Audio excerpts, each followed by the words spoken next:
Welcome to our guide on installing Dell NetWorker licensing server on a Windows platform. Visit dell.com/support and search for NetWorker.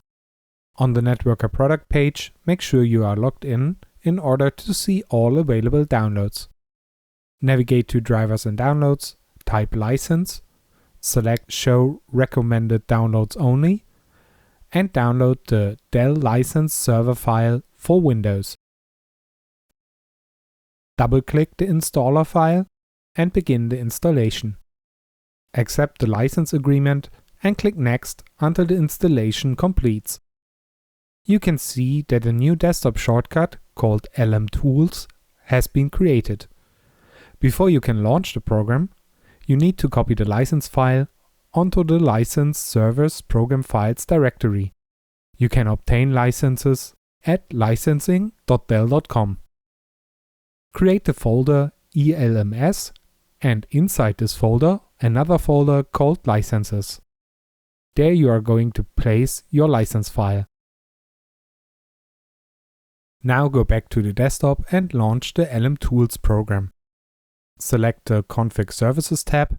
Here you will configure the license server service.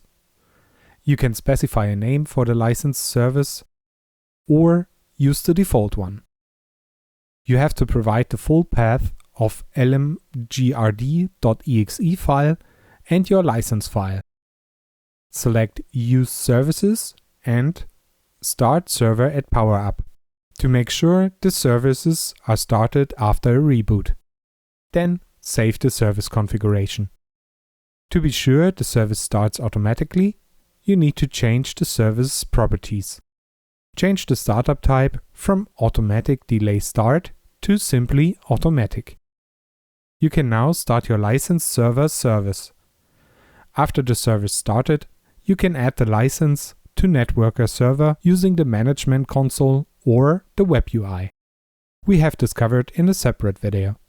For further information, please refer to the NetWorker licensing guide found at dell.com/manuals.